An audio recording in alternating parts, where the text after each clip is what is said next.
With so many cool heroes in Deadlock to choose from, I'm on a mission to learn them all. I'm going to spend 50 games with each character to discover what they can teach me and how they can help me become a better player. Afterwards, I'll discuss my findings on things like builds, positioning, playstyle, and of course, fun, all for the love of learning. So today, let's talk about Pocket.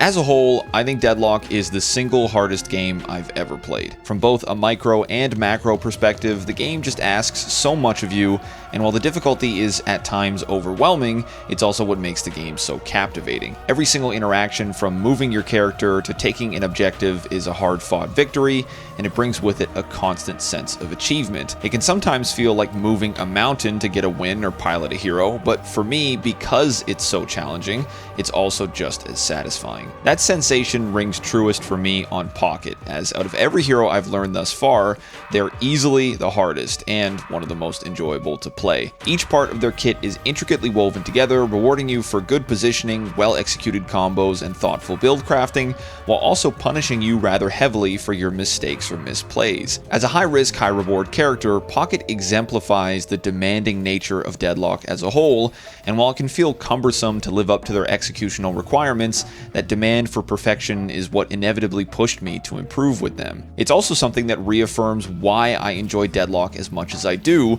and why I want to do this series, as to me, it's not about getting wins or finding easy success, it's about the difficult stuff. The loss streaks, the learning curves, even the sensory overload. For me, this game at times can feel nearly impossible, but through consistent effort and an open mind to learn, I've been able to prove to myself that I can actually get better at it and overcome these obstacles. I don't expect to be the best at the game or to get to Eternus or anything like that. I really just want to do the best that I can, keep learning, and have fun along the way. I also do this series for you out there, because maybe you're in a similar position to me and you find this game extremely hard or extraordinarily overwhelming, and though you enjoy it thoroughly, you also find it hard to escape its pressure. I hope this series can inspire you to try that hard hero or take those hard losses and still find the fun in them. You are not defined by your win rate, and there's no bar for you to clear in enjoying a hobby. If you're having fun and you're doing your best, I think you're doing it right. All you have to do is just keep at it,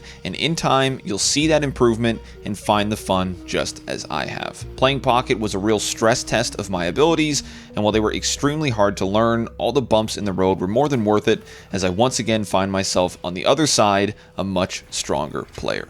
So if you're unfamiliar with Pocket, here's a quick rundown on their kit. Their one is called Barrage, where Pocket launches projectiles that explode in a radius on impact, dealing damage and applying a slow. If you damage a hero with a shot, you'll gain a stack of damage amp up to 4 stacks, which lasts for 15 seconds at base. Activating Barrage while mid-air will cause Pocket to hover as they shoot and maintain the momentum they had before activating. When leveled, projectiles deal increased damage, get reduced cooldown, and at max, amp is increased to 10% each stack alongside gaining additional radius. Pocket's 2 is called Flying Cloak, which travels forward, dealing damage if it makes contact with any enemies along its path. Pocket can teleport to the cloak at any point during its lifetime, making it a great option to both engage or escape. When leveled, Cloak deals additional damage, grants +5 flat weapon damage for 6 seconds after casting, and at max, it gains increased lifetime and reduced cooldown. Pocket's 3 is Enchanter's Satchel, allowing Pocket to climb inside their suitcase for a short duration before popping out to deal spirit damage in a radius. While inside the case, Pocket is invulnerable and untargetable, and you can manually pop out of the case at any point during the duration. Performing any action while inside the case will cause the pop, which paired alongside Cloak is the foundation for Pocket's combos. If you have a Cloak out and you're in case and you teleport to the Cloak, you'll immediately pop the case on the other side of said teleport. This allows you to move or target your satchel, as otherwise you're completely stationary when in the case. You'll also immediately pop the case if you activate an item such as Cold Front, allowing you to double up your damage in a single key press. While it's just a few examples of many options, the combination of Satchel's invulnerability and AoE damage with Cloak's mobility is the basis for most of Pocket's gameplay loop. When leveled, Satchel gains reduced cooldown, increased damage, and at max it gets duration, radius, and applies a 4-second move and fire rate slow. Finally, Pockets 4 is Affliction, which applies spirit damage over time to nearby enemies. Affliction's damage is non-lethal, meaning at most it can drop a hero to 1 HP, and it also can't apply item procs for things like escalating exposure or lightning scroll. When leveled, it gains reduced cooldown, increased duration and radius, and at max, not only is its damage and scaling increased, but any afflicted enemy has all of their healing prevented for the duration. Affliction does have a few options to counter it though, including counterspelling on reaction, dispelling with a divine barrier, and reducing its duration by building debuff resist. Regardless, the combination of high damage, 100% anti-heal, and cost or difficulty to counter makes Affliction one of the strongest ults in the game. While Pocket's kit is extremely strong, I also found it a bit tough to use effectively, making a huge portion of my learning curve on them mechanical. There's a lot of nuance in the way each ability interacts with one another, and while I found them relatively easy to wrap my head around, getting my fingers to cooperate was a different story. The bread and butter combo, an example if you're looking to dump everything into a burst, would be Barrage, Cloak, Case, Teleport, items, then Affliction. I'd have to either wall bounce or zip cancel to get a good angle for Barrage, lead the projectiles throughout the momentum to land as many as possible, throw Cloak and predict my enemy's movement so I could hit them with it, time the teleport to pop Case close enough to get the damage, and then I'd have to hit my items or ult if I wanted to, all within a few seconds. Getting comfortable enough to execute that all as clean as possible is tough on its own, but being sharp enough to do so in the middle of a scramble was the real challenge. If I rushed or panicked and accidentally cased before I cloaked, I'd be immobile when I didn't expect to be, I'd lose my iframes, and I'd also no longer have a follow-up for my cloak. If I engaged with a full burst and I didn't have enough damage to kill, or I just missed completely, I'd have no escape options left, and I would likely die for it. Similarly, if there was a big late game team fight and I flubbed my Affliction, I would lose most of my potential impact, and trying to use my combo to make up the damage might land me in the danger zone with 0 cooldowns. There's so many angles to consider while I was piloting Pocket, and that was before thinking of things like my positioning or whether I was trying to focus on roaming or pushing objectives. This led to Pocket being both a mechanical test for me and a knowledge test, as I tried to stay on my toes, adapt on the fly, and hit my marks when I needed to. Similar to how I felt about Paradox, while I had to put a lot of focus into learning Pocket's mechanics, that focus eventually turned into comfort, which is where I saw most of my improvements. Thoroughly analyzing my play or my approach is what helped me find my footing. Once I reached a point where I didn't have to think about everything I was doing and I could just do it, that's when things really started to click. If the concept for the series isn't already a dead giveaway, I'm pretty fascinated with the act of learning itself. As humans, we're built to intellectually adapt to our situations and overcome obstacles, so just as any other physical or mental skill we possess, I think learning as a skill can be strengthened. Each person has their own unique style or approach to learning, and I love digging deeper into my specific style, as every time I learn something, I feel that I get sharper at it. Not only is this series a great excuse for me to have fun with the whole cast, it's also a pointed strategy to diversify my learning, specifically because I learn best through my own trial and error. For me, there's a limit to how much information I can take in at a time, so I just feel best doing the damn thing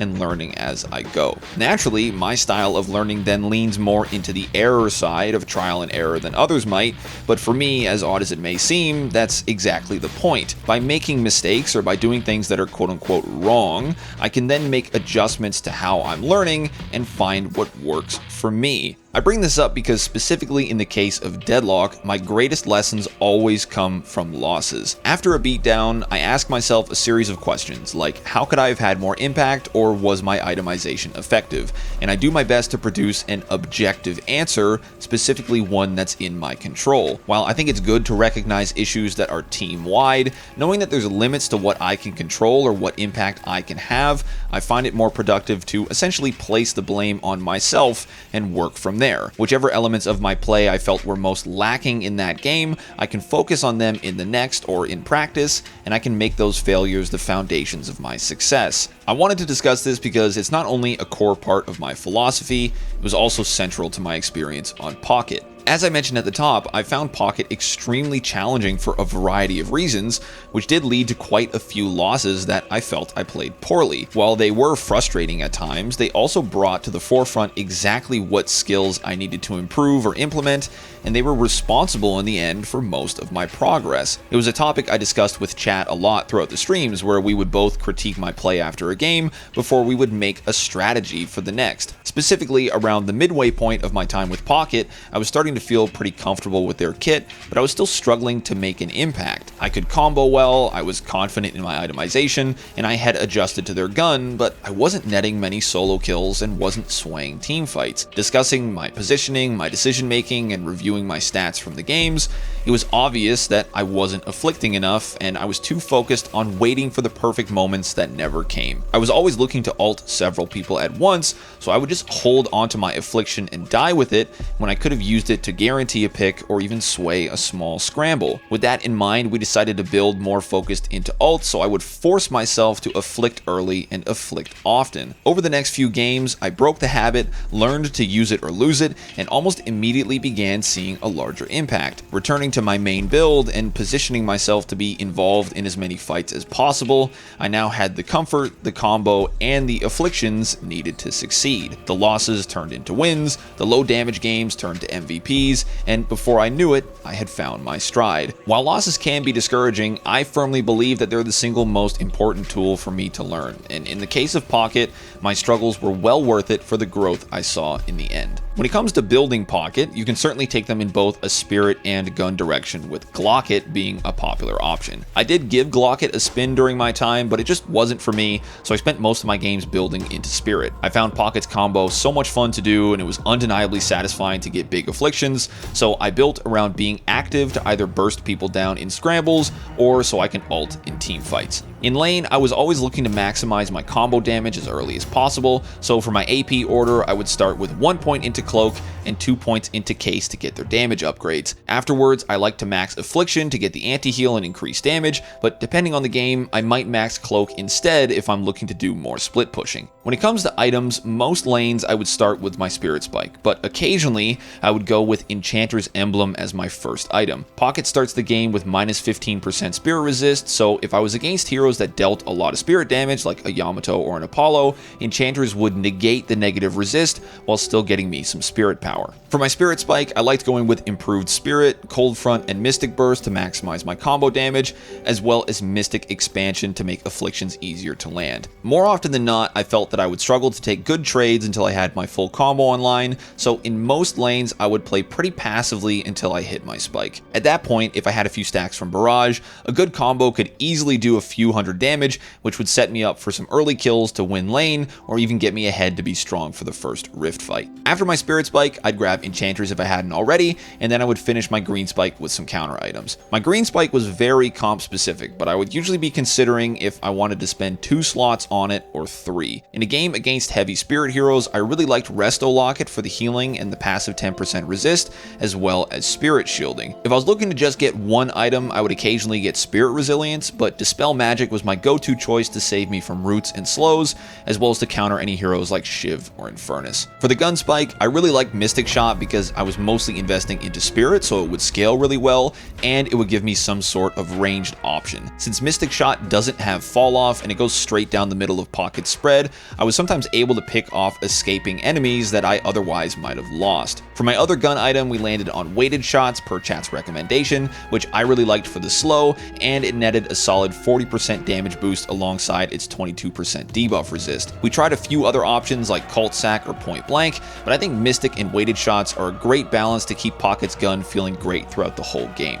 Once I had my spikes sorted, Duration and Expansion were both must-haves for me, making Affliction deadlier and every ability easier to hit. Tank Buster was a great option for any high health targets, and Boundless Spirit helped to top off my spirit scaling. Arctic Blast was also a fantastic upgrade from Cold Front to both increase its damage, as well as to root escaping enemies or catch someone by surprise. Spirit Burn was a late game choice I really liked depending on the team I was against, as it not only further increased my damage output, but it would apply that whopping 70% anti-heal. While I of course had Affliction in my back pocket for its 100% anti-heal, having Spirit Burn in play while it was on cooldown or just between casts was a huge benefit. If I needed to hit hard against enemies that could likely take it, Spirit Burn was the way to go. Finally, my favorite item from my time with Pocket, and one I've slept on far too long, was Focus Lens. Having access to such a significant silence on its own is fantastic, but the additional damage damage on Expire paired with the Spirit Shred makes this the perfect choice for Pocket. If I initiated with a Barrage and a Focus Lens, landing a full combo could just about insta-kill someone even into the late game. In a team fight, coordinating around Focus Lens could shut down a priority target immediately,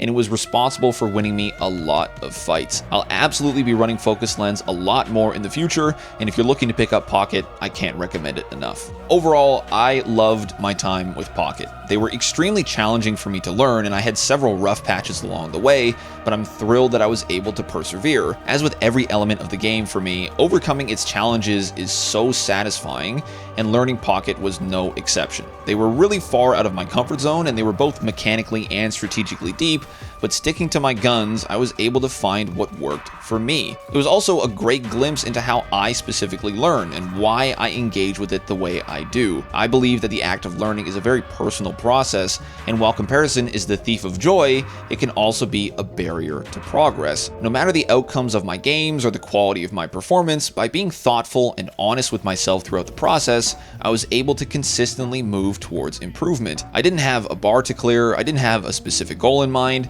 I just wanted to do my best and see what I would be capable of. Crossing the finish line with Pocket, I'm a sharper player, I'm more comfortable in my mechanics, and I feel more in tune with my personal learning process than ever before. While I'll be a bit sad to step away from Pocket now that I've found my rhythm with them, I'm thrilled to take what I've learned into the next hero and see where I'll be when I return to Pocket sometime in the future. Each episode, you the viewer have a chance to vote on which hero I'll be playing next for the series. The way it works is I take the 3 top voted heroes in the YouTube comments, and on the final stream of the current heroes games, I hold the final vote over on Twitch. So if you want your favorite hero to have a horse in the race, make sure you comment them below, and if you want to have a say on the winner, make sure you come by the stream. This time around, Viscus was our winner, so I'll be starting their games the day this video is uploaded. I'm live every day but Thursday starting at 5 p.m. Eastern over at twitch.tv/callmekimbo_. So if you're interested in seeing my learning process live or you have any questions for me, I'd love to have you by. Otherwise, thank you so much for watching. I hope you enjoyed the video. Let me know in the comments what you think of Pocket and what other heroes you might like to see me learn for the series.